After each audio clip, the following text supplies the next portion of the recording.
নমস্কার সকলকে, তোমরা সবাই কেমন আছো? আমার আরেকটি নতুন ভিডিওতে তোমাদের সবাইকে স্বাগত।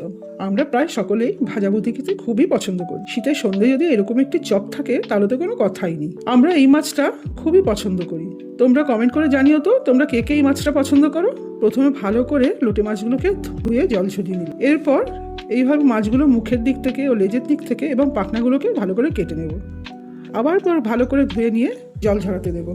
মাছগুলো জল ঝরানো হলে শুকনো কড়াইয়ে একে একে মাছগুলোকে দিয়ে দিলাম। তারপর কড়াইটি আগুনে বসিয়ে দিলাম।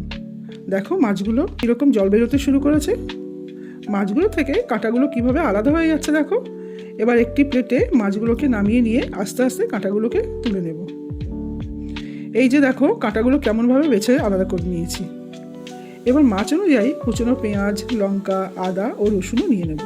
কড়াইতে 3 চা চামচ মতো তেল গরম হতে দেব। কাঁটা বেছে রাখা লোটে মাছগুলোকে তেলের মধ্যে দিয়ে দেবো। কড়াইতে মাছগুলো অনবরত নাড়তে থাকতে হবে যতক্ষণ না মাছগুলো শুকনো হয়ে আসছে, না হলে কড়াইতে লেগে যেতে পারে। এবার পেঁয়াজ বাটা দিয়ে আবারও নাড়তে থাকবো। এরপর বেটে রাখা আদা, রসুন ও লঙ্কা দিয়ে দিলাম। একটু মিশিয়ে নিয়ে একে একে নুন ও হলুদও দিয়ে দিলাম। আবার কিছুটা মিশিয়ে নিয়ে উপর দিয়ে কাশ্মীরি লঙ্কার গুঁড়ো দিয়ে ছড়িয়ে দেবো।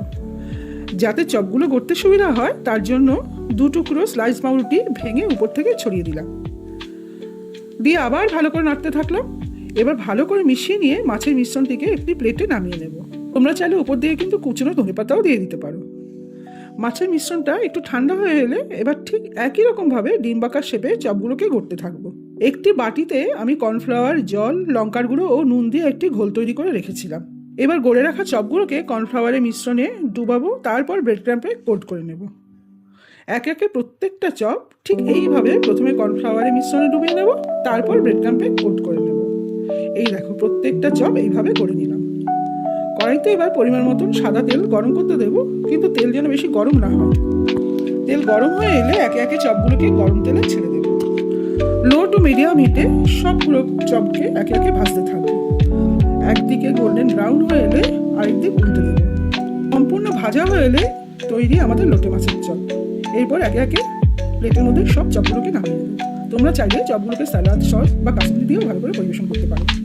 বাড়িতে অতিথি এলে বা নিজেদের জন্য কম সময় খুব সহজে ঘরোয়া পদ্ধতিতে এই চপ বানিয়ে ফেলতেই পারো। কমেন্ট করে জানিও রেসিপিটি তোমাদের কেমন লাগলো। অবশ্যই লাইক ও শেয়ার করে দিও। এইরকম আরও সুস্বাদু রান্না দেখতে হলে চ্যানেলটিকে সাবস্ক্রাইব করে দিও। আজ তাহলে আসি, দেখা হবে আবার একটি নতুন ভিডিও নিয়ে।